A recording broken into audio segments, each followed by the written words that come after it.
መንግስት ዋነኛ ትኩረቱን በቤት ግንባታ ላይ ማድረጉን የደረሰን መረጃ ያሳያል። ዝቅተኛና መካከለኛ ገቢ ያላቸው ሰዎች የቤት ባለቤት እንዲሆኑ ያስችላል የተባለለት የቤቶች ልማት ፖሊሲ በመዘጋጀት ላይ እንደሚገኝም መንግስት ይፋ አድርጓል። በሌላ በኩል ደግሞ ከቤት ሰራተኞች ጋር በተያያዘ አዲስ ደንብ እየተዘጋጀ መሆኑን መንግስት አስታውቋል። ለመጀመሪያ ጊዜ እየተዘጋጀ ነው በተባለው የቤት ሰራተኞች ደንብ ሁሉንም ወገን ተጠቃሚ ይሆኑበታል ተብሎ እየተጠበቀ ይገኛል። እነዚህ ሰዓቱ ዋና ዋና ዜናዎች ሲሆኑ አሁን ዝርዝር መረጃዎቹን አንድ በአንድ ወደ እናንተ እናደርሳለን። እስከ መጨረሻው አብራችሁን ቆዩ።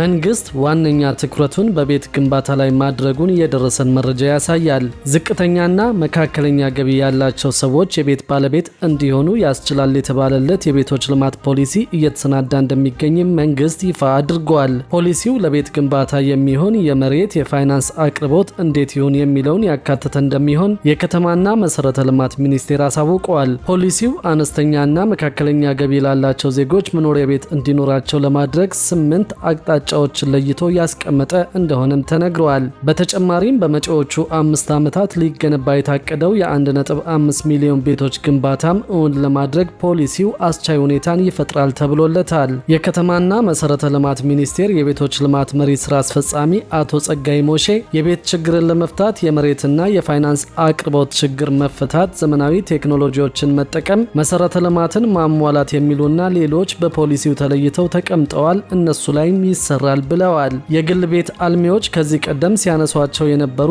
እንደ አሳሪ የህግ ማዕቀፎችና የአሰራር ስርዓቶች ያሉ ችግሮች እየተፈቱ ነው ያሉት አቶ ጸጋዬ፣ ነገር ግን አሁንም በዘርፉ ያሉ ችግሮች እንዳሉ ሳይጠቅሱ አላለፉም። በዘርፉ ያሉ ቤት አልሚዎች የሚያነሷቸውን ችግሮች በተመለከተ እየተሰናዳ ነው ባሉት የቤት ልማት ፖሊሲ ችግሮቹ እንደሚፈታም አምነዋል።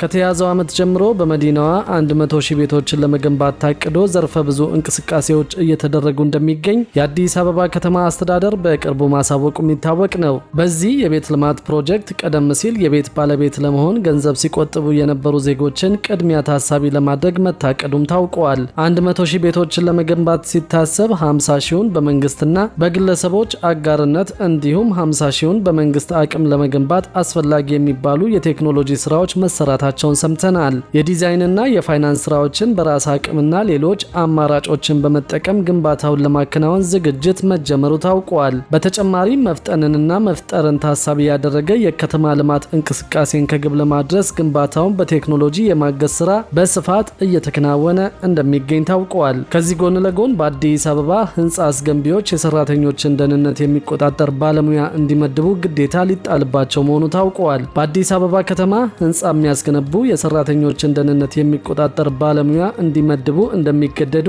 የከተማዋ የግንባታ ፈቃድና ቁጥጥር ባለስልጣን የገለጸው። የአዲስ አበባ ከተማ አስተዳደር የግንባታ ፈቃድና ቁጥጥር ባለስልጣን ምክትል ዋና ዳይሬክተር ኢንጂነር አበበ እሸቱ እንደገለጹት በስራ ላይ የሚያጋጥም ሞትን ለመከላከልና የግንባታ ደህንነት መሰረታዊ አስፈላጊነትን ለማረጋገጥ የህንፃ አስገንቢዎች በዘርፉ የሰለጠነ የደህንነት ባለሙያ እንዲቀጥሩ ይገደዳሉ።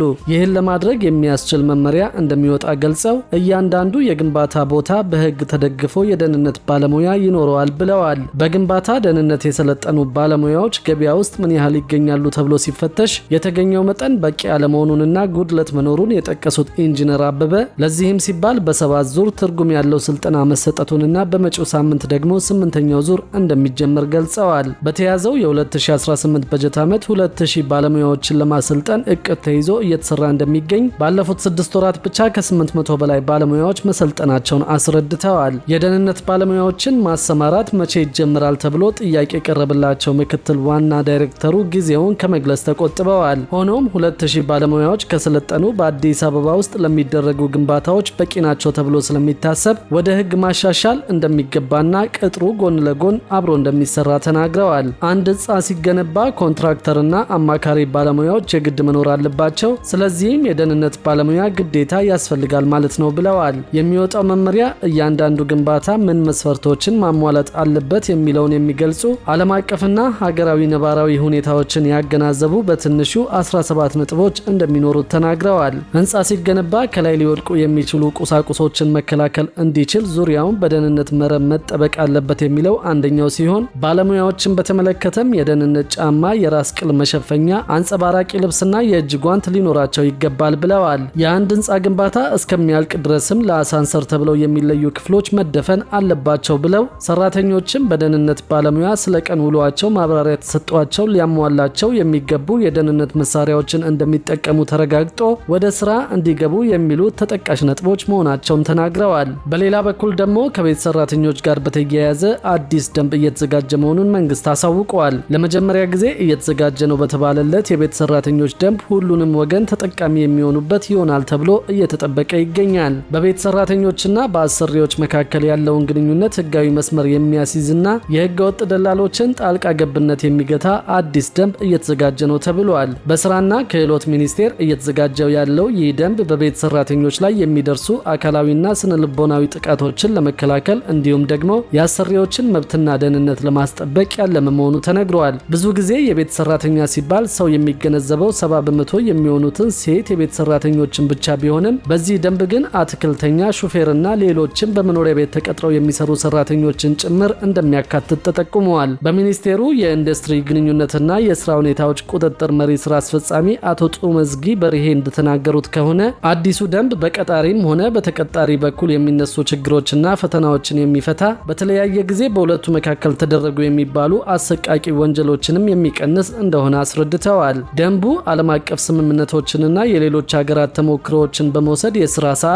የእረፍት ጊዜና ሌሎች መብቶች እንዲካተቱበት ሆኖ እየተዘጋጀ ነው ያሉት ኃላፊው፣ ነገር ግን የቤት ሰራተኝነት ከቤት ውስጥ ሆኖ የሚሰራ ስራ እንደመሆኑ መጠን ከሌሎች የስራ ዘርፎች ስለሚለይ የቀጣሪንና የሰራተኛን ጥብቅ ተግባቦት እንደሚጠይቅ አመላክተዋል። ደንቡ ብዙ ጥናት ተደርጎበታል፣ ብዙ የሚመለከታቸው ተቋማትም ተሳትፎበታል የተባለ ሲሆን ከዚህ ጎን ለጎንም በቴክኖሎጂ የታገዘ ሆኖ ህገወጥ ደላሎችን ከአሰራሩ በማስወጣትና አሰሪና ተቀጣሪን በቀጥታ የሚያገናኝ እንዲሆን ታስቦ እየተዘጋጀ እንደሆነም አቶ ጡመዝጊ በርሄ ጠቁመዋል። ሰራተኛውም ሆነ አሰሪው በአቅራቢያቸው በሚገኝ ወረዳ በመቅረብ የሰራተኛ መታወቂያ በማውጣት ቀጣሪውም እንዲሁ የአሰሪ መታወቂያ እንዲያወጡ በማድረግ ቀጥተኛ ሰራተኛ ከተቀጣሪ ጋር ያለምንም አማላጅ ተገናኝተው በዋጋና በስራ ሁኔታዎች ላይ ተስማምተው ውላቸውን በየወረዳው በሚገኘው የስራና ክህሎት ተወካይ አማካኝነት በህጋዊ መንገድ እንዲመዘገቡ የሚያግዝ ዘዴ እየተበጀ ነው ብለዋል። ለመጀመሪያ ጊዜ እየተዘጋጀ ነው በተባለው የቤት ሰራተኞች ደንብ ሁለቱንም ወገን ተጠቃሚ ይሆኑበታል ተብሏል። በፍትሐ ብሔር ህግ ተጠቅሶ የሚገኘው አሽከርና ገረድ የሚለው ስያሜም ተገቢና ተስማሚ ባለመሆኑ በዚህ ደንብ የግል አገልግሎት ቅጥር በሚል እንዲተካ ስለመደረጉም ታውቋል። ከዚህ በመነሳትም ለቀጣሪዎችም ሆነ ለቤት ሰራተኞች የሚጠቅም ወጥ የሆነ የስራ መቅጠሪያ ውል እንዲኖር ለማስቻል አዲሱ መመሪያ ተስፋ ሰጪ